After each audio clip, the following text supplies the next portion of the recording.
இந்த வீடியோவில் நம்ம கியூபர்நெட்டிஸில் இருக்கிற ப்ராப்ஸை பற்றி தான் பார்க்க போகிறோம். மொத்தம் 3 ப்ராப்ஸ் இருக்குது. Liveliness prop, readiness prop and start up prop. இது 3 என்ன, இந்த 3 நாள் நமக்கு என்ன யூஸ் அப்படிங்கிறத வழக்கம் போல் ஒரு சினாரியோ வச்சு பார்த்துடலாம். இப்போ என்னோட கேல்குலேட்டர் அப்ளிகேஷனை வந்து நான் பாடாக மாற்றி வச்சுருக்கேன்னு வைங்க. நமக்கு ஆல்ரெடி தெரியும் கியூப்லெட்டோட வேலை என்னென்னா இந்த பாடுக்குள்ளே இருக்கிற கண்டெய்னர் உயிரோடு இருக்கா இல்லையா அப்படின்னு செக் பண்ணிகிட்டே இருப்பான். சப்போஸ் கண்டெய்னர் கிராஷ் ஆச்சுன்னா கண்டெய்னரை வந்து ரீஸ்டார்ட் பண்ணி விடுவான். இது நமக்கு ஆல்ரெடி தெரியும். பட் இதில் ஒரு சிக்கல் இருக்குது. இந்த கியூப்லெட் நம்மளோட அப்ளிகேஷன் உயிரோடு இருக்கான்னு பார்க்க மாட்டான். ஜஸ்ட்டு அப்ளிகேஷன் ரன் ஆகிற கண்டெய்னர் உயிரோடு இருக்கான்னு தான் பார்ப்பான். எக்ஸாம்பிளுக்கு என்னோடய அப்ளிகேஷன் ஃப்ரீஸ் ஆகி நின்றுட்டுன்னு வைங்க. பட் என்னோடய கண்டெய்னர் ரன் ஆகிட்டு தான் இருக்குது. இந்த மாதிரி டைமில் என்னோடய அப்ளிகேஷன் ஃப்ரீஸ் ஆனதுனால என்னோடய யூசர்ஸ் வந்து என்னோடய அப்ளிகேஷனை யூஸ் பண்ண முடியாது. பட் கியூப்லெட்டை பொறுத்த வரைக்கும் கண்டெய்னர் உயிரோடு இருக்குது, ஸோ அப்ளிகேஷன் உயிரோடு இருக்கும் அப்படின்னு நினச்சிப்பான். ஸோ நான் என்ன பண்ணுறேன்னா, நான் கியூப்லெட்டை சொல்கிறேன், நீ கண்டெய்னர் ஸ்டேட்டஸ் மட்டும் பார்க்காத, என்னோட அப்ளிகேஷனையும் நீ ஸ்டேட்டஸ் பாரு. அதுக்கு ஒரு ஏபிஐ இருக்குது. இந்த ஏபிஐ மூலமாக என்னோடய அப்ளிகேஷன்கிட்ட கேள்வி கேளு, உன்னோட ஹெல்த் எப்படி இருக்குது அப்படின்னு கேள்வி கேளு. அவன் ஓகேன்னு ஆன்சர் பண்ணான்னா ப்ராப்ளம் இல்லை. பட் அவன் ஒழுங்காக ஆன்சர் பண்ணலன்னா அப்போ தலைவன் அவுட் ஆகிட்டான்னு அர்த்தம். அப்போ நீ கண்டெய்னர் ரீஸ்டார்ட் பண்ணு அப்படின்னு நான் சொல்கிறேன். இதை தான் ஹெல்த் செக் அப்படின்னு சொல்லுவாங்க. அப்ளிகேஷனோட ஹெல்த்தை வந்து செக் பண்ணிகிட்டே இருக்கும். இப்போ என்ன ஆகுன்னா, கியூப்லெட் கொஞ்ச நேரத்துக்கு ஒருக்க கண்டெய்னரில் இருக்கிற கேல்குலேட்டர் அப்ளிகேஷனோட ஹெல்த்தை செக் பண்ணிகிட்டே இருக்கும். சப்போஸ் என்னோட அப்ளிகேஷன் வந்து ஃப்ரீஸ் ஆயிடுச்சுன்னு வைங்க, கியூப்லெட் ஹெல்த் செக் பண்ணும்போது ரிப்ளை வராது. உடனே கியூப்லெட் என்ன பண்ணுவான்னா, நம்ம அப்ளிகேஷன் ரன் ஆகிட்டு இருக்கிற கண்டெய்னரை ரீஸ்டார்ட் பண்ணுவான். அகைன் ஃப்ரெஷ்ஷாக நம்ம அப்ளிகேஷன் ஸ்டார்ட் ஆகும். இதை தான் கியூபர்நெட்டிஸில் லைவ்லினஸ் ப்ராப் அப்படின்னு சொல்கிறாங்க. ஒரு அப்ளிகேஷன் லைவாக இருக்கா இல்லையா, அதாவது உயிரோடு இருக்கானா இல்லையான்னு செக் பண்ணுறது தான் இந்த லைவ்லினஸ் ப்ராப். ஓகே, இதை வந்து நான் கியூப்லெட்டை நான் எப்படி சொல்கிறது? நம்ம டெப்ளாய்மெண்ட்டோட ஃபைலை க்ரியேட் பண்ணும்போது நம்ம எந்த கண்டெய்னரை செக் பண்ணணுமோ அந்த கண்டெய்னரோட டீட்டெயில்ஸில் இதை ஆட் பண்ணணும். இதில் பார்த்தீங்கன்னா நம்ம 3 விஷயம் கொடுப்போம். ஃபஸ்ட்டு, எந்த ஏபிஐயில் நான் ஹெல்த் செக் பண்ணணும் அப்படிங்கிறத கேட்டிருக்கு. நம்ம வந்து இந்த ஏபிஐ மூலமாக நீ வந்து அவன்கிட்ட கேள்வி கேட்டுக்கோ அப்படின்றத ஒரு பார்த்து கொடுக்கணும். அப்புறம் 2 விஷயம் கொடுக்குறோம், இனிஷியல் டிலே அப்புறம் பீரியட் செகண்ட்ஸ். இனிஷியல் டிலேனா எவ்வளோ நேரம் கழித்து நான் வந்து கேள்வி கேட்க ஸ்டார்ட் பண்ணணும் அப்படின்னு சொல்கிறது தான் அந்த 10 செகண்ட்ஸ் அப்படின்னு கொடுத்துருக்காங்க. அது போக பீரியட் செகண்ட்ஸ், எவ்வளோ கேப்பில் நான் இந்த கேள்வி கேட்கணும். 5 செகண்டுக்கு ஒருக்க நீ கேட்டுகிட்டே இரு, லைவாக இருக்கியா அப்படின்னு கேட்டுகிட்டே இரு அப்படின்னு சொல்கிறது தான் இந்த பீரியட் செகண்ட்ஸ். இப்போ 5 செகண்டுக்கு ஒருக்க ஹெல்த் செக் பண்ணிகிட்டே இருப்பான். இப்போ ஹெல்த் செக் பண்ணிகிட்டே இருக்கான். திடீர்னு ஒரே ஒரு வாட்டி ஹெல்த் ஃபெயில் ஆகிடுதுன்னு வைங்க. உடனே என்ன பண்ணுவான், இவன் வந்து கண்டெய்னரை ரீஸ்டார்ட் பண்ணிடுவான். பட் அப்படி பண்ணக்கூடாது. அட்லீஸ்ட் ஒரு 3 வாட்டி செக் பண்ணு, 3 வாட்டியும் ஃபெயில் ஆனால் தான் கண்டெய்னர் ரீஸ்டார்ட் பண்ணணும் அப்படின்றத அவன்கிட்ட சொல்லணும். இதை தான் ஃபெயிலியர் த்ரெஷ்ஹோல்டு அப்படின்றத நம்ம கொடுக்குறோம். ஃபெயிலியர் த்ரெஷ்ஹோல்டில் எத்தனை வாட்டி நான் செக் பண்ணணும், தொடர்ந்து எத்தனை வாட்டி அவன் ஃபெயில் ஆனால் அவனை நான் ரீஸ்டார்ட் பண்ணணும் அப்படின்றத சொல்கிறது தான் இந்த ஃபெயிலியர் த்ரெஷ்ஹோல்டு. வழக்கமாக இதில் வந்து 3 தான் எல்லோரும் கொடுப்பாங்க. ஸோ அவன் ஒவ்வொரு வாட்டியும் செக் பண்ணுவான். தொடர்ந்து 3 வாட்டி ஃபெயில் ஆனால் தான் அவன் ரீஸ்டார்ட் பண்ணுவான். இதனால் என்னோடய அப்ளிகேஷன் ஃப்ரீஸ் ஆனாலும் ஈஸியாக கண்டுபிடிச்சிடலாம்.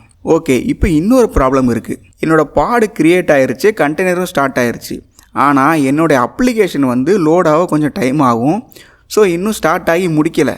பட் ஸ்டார்ட் ஆக முன்னாடியே மக்கள்கிட்டருந்து ரெக்வஸ்ட் வர ஆரம்பிச்சிருச்சு. பட் நம்ம அப்ளிகேஷனே இன்னும் ஸ்டார்ட் ஆகலைல்ல, ஸோ அவனால் பதில் சொல்ல முடியாது. அதாவது ஒரு ஹோட்டலில் அடுப்பே பத்தலை, அதுக்குள்ளே போய் தோசையை கொடு அப்படின்னு சொன்னால் அவங்களால பண்ண முடியாதுல்ல, அந்த மாதிரி தான். இந்த ப்ராப்ளமை ஃபிக்ஸ் பண்ண கியூபர்நெட்டிஸ் என்ன பண்ணுறான்னா, அதுக்கு ஒரு செக்கிங்கை போடுறான். யூசர்கிட்டருந்து வர ரெக்வஸ்ட்டுக்கு ஆன்சர் பண்ண நீ ரெடியா அப்படின்னு செக் பண்ணிகிட்டே இருப்பான். நம்ம அப்ளிகேஷன் ரெடி ஆகிற வரைக்கும் யூசர்கிட்ட இருந்து எந்த ரெக்வஸ்ட்டையுமே இவனுக்கு அனுப்ப மாட்டான். கியூப்லெட் கேட்டுகிட்டே இருப்பான், நீ ரெடியா அப்படின்னு சொல்லிட்டு. நம்மால் எப்போ நான் ரெடி தான் அப்படின்னு சொல்கிறானோ அப்போ தான் யூசர்கிட்டருந்து வர ரெக்வஸ்ட்டை இவனுக்கு அனுப்புவாங்க. இதுக்கு பேர் தான் ரெடினஸ் ப்ராப். ரெடியான்னு செக் பண்ணிட்டே இருக்கான்ல, அதனால தான் ரெடினஸ் ப்ராப் அப்படின்னு பேர் வச்சுருக்காங்க. இதையும் சேம் அதே லைவ்லினஸ் ப்ராப் மாதிரி தான் நம்ம கொடுப்போம். ஓகே, இப்போதைக்கு நம்ம 2 விஷயம் பார்த்துருக்கோம், லைவ்லினஸ் ப்ராப், ரெடினஸ் ப்ராப். ஒருத்தன் உயிரோட தான் இருக்கியா, லைவாக இருக்கியா அப்படின்னு செக் பண்ணிகிட்டே இருப்பான். இன்னொருத்தன் யூசரோட ரெக்வஸ்ட்டை வாங்குறதுக்கு நீ ரெடியா அப்படின்னு கேட்டே இருப்பான். ஓகே, இப்போ நான் ஒரு அப்ளிகேஷன் வச்சுருக்கேன். இந்த அப்ளிகேஷன் ஸ்டார்ட் ஆக 10 நிமிஷம் ஆகும். பட் இந்த லைவ்லினஸ் ப்ராப் இருக்கான்ல, அதான் உயிரோடு இருக்கான்னு கேட்டுகிட்டே இருப்பான்ல, அவன் வந்து உயிரோடு இருக்கியான்னு கேட்டுக்கிட்டே இருக்கான். பட் 10 நிமிஷம் ஆகும்ல நம்மளால் ஸ்டார்ட் ஆகிறதுக்கு. ஸோ 10 நிமிஷமும் எந்த ரிப்ளையும் வரல. உடனே என்ன பண்ணுறான், இவன் உயிரோட இல்லை அப்படின்னு நினச்சிட்டு கண்டெய்னரை ரீஸ்டார்ட் பண்ணி விட்டுறான். அகைன் ஃபஸ்ட்லேருந்து நம்ம அப்ளிகேஷன் லோட் ஆகும். நமக்கு ஆல்ரெடி தெரியும் ஸ்டார்ட் ஆகிறதுக்கு 10 நிமிஷம் ஆகும். அந்த கேப்லேயும் சும்மா இருக்காமல் மறுபடியும் லைவ் ஆகிட்டியா உயிரோட தான் இருக்கியான்னு கேட்டுக்கிட்டே இருப்பான். அகைன் பார்ப்பான், என்ன பதில் வரலன்னு சொல்லிட்டு அகைன் ரீஸ்டார்ட் பண்ணி விட்ருவான். நான் இன்னும் ஸ்டார்ட்டே ஆகலடா, 10 நிமிஷம் கழிச்சு எந்த கேள்வினாலும் கேளுடா அப்படின்னு அப்ளிகேஷன் போலமும் கடைசி வரைக்கும் அப்ளிகேஷனை ஸ்டார்ட் ஆகவே விடாது. இதுக்காக ஒருத்தன் இருக்கான், அவன் பேர் தான் ஸ்டார்ட் அப் ப்ராப். இவனோட வேலை என்னென்னா, அப்ளிகேஷன் ஃபுல்லாக ஸ்டார்ட் ஆகிற வரை இந்த லைவ்லினஸ் ப்ராபை எந்த கேள்வியும் கேட்க விட மாட்டான். அதாவது டெம்பரரியாக டிசேபிள் பண்ணி விட்ருவான். ஸ்டார்ட் அப் ப்ராபும் ஹெல்த் தான் செக் பண்ணுவான். ரிப்ளை வர்ற வரைக்கும் வெயிட் பண்ணிகிட்டே இருப்பான். எப்போ அப்ளிகேஷன் ஸ்டார்ட் ஆகி முடிக்குதோ அதுக்கப்புறம் தான் லைவ்லினஸ் ப்ராபை வந்து சரிப்பா இனி கேள்வியை கேளு அப்படின்னு ரிலீஸ் பண்ணி விடுவான். ஸ்டார்ட் அப் ப்ராபுக்கும் நம்ம சேம் தான் கொடுக்கணும். பட் இவனுக்கு வந்து ஃபெயிலியர் த்ரெஷோல்டு வந்து அதிகமாக கொடுக்கணும். ஃபெயிலியர் த்ரெஷோல்டு நமக்கு ஆல்ரெடி தெரியும். தொடர்ந்து எத்தனை வாட்டி ஃபெயில் ஆனால் நான் ரீஸ்டார்ட் பண்ணணும் அப்படின்னு சொல்கிறது தான் ஃபெயிலியர் த்ரெஷோல்டு. நம்மளோட அப்ளிகேஷன் வந்து ஸ்டார்ட் ஆக ரொம்ப டைம் ஆகும்ல. ஸோ அப்ளிகேஷனை நீ 30 வாட்டி செக் பண்ணு. 30 வாட்டியும் ஃபெயில் ஆனால் மட்டும்தான் நீ ரீஸ்டார்ட் பண்ணு அப்படின்றத அவன்கிட்ட சொல்கிறோம். உங்கள் அப்ளிகேஷன் இன்னும் டைம் அதிகமாக எடுத்துச்சுன்னா இந்த கவுண்ட்டை நீங்கள் இன்க்ரீஸ் பண்ணலாம். இல்லாட்டி நீங்கள் பீரியட் செகண்ட்ஸை கூட இன்க்ரீஸ் பண்ணலாம்.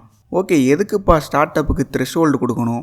அவன் ஸ்டார்ட் ஆகிற வரைக்கும் செக் பண்ணிகிட்டு இருக்க வேண்டியதானே அப்படின்னு நீங்கள் நினைப்பீங்க. இப்போ சப்போஸ் என்னோடய அப்ளிகேஷன் ஸ்டார்ட் ஆகும்போதே ஃபெயில் ஆகிட்டுன்னு வைங்க, இவன் உட்காந்து சங்கீத ஸ்வரங்கள்னு வெயிட் பண்ணிக்கிட்டே இருப்பான் நாள் ஃபுல்லாகவும். ஸோ இந்த மாதிரி விஷயத்தை தடுக்கிறதுக்கு தான் அவனுக்கும் ஒரு லிமிட் கொடுத்துட்டாங்க. அந்த லிமிட்டை நம்ம கொஞ்சம் அதிகமாக கொடுத்துக்க வேண்டியதான். அப்போ இந்த ஸ்டார்ட் அப் ப்ராபும் லைவ்லினஸ் ப்ராபும் பார்க்க ஒரே மாதிரி இருக்குது அப்படின்னு உங்களுக்கு ஃபீல் ஆகும். இவங்க 2 பேருக்கும் என்ன டிஃப்ரென்ஸ்னால், ஸ்டார்ட் அப் ப்ராப் வந்து கண்டெய்னர் ஸ்டார்ட் ஆகும்போது மட்டும்தான் அது ரன் ஆகும். ஃபஸ்ட் டைம் மட்டும்தான் அது செக் பண்ணும். ஒன்ஸ் கண்டெய்னர் ஸ்டார்ட் ஆகிருச்சுன்னா அவ்வளோதான், இவன் வேலை முடிஞ்சு. பட் லைவ்லினஸ் ப்ராப் அப்படி கிடையாது. கண்டெய்னர் ஸ்டார்ட் ஆனதில் இருந்து அவன் செக் பண்ணிக்கிட்டே தான் இருப்பான். ஸோ நம்ம 3 ப்ராபையும் கவர் பண்ணிட்டோம். வீடியோ பிடிச்சிருந்தா லைக், ஷேர் அண்ட் சப்ஸ்கிரைப் பண்ணுங்கள்.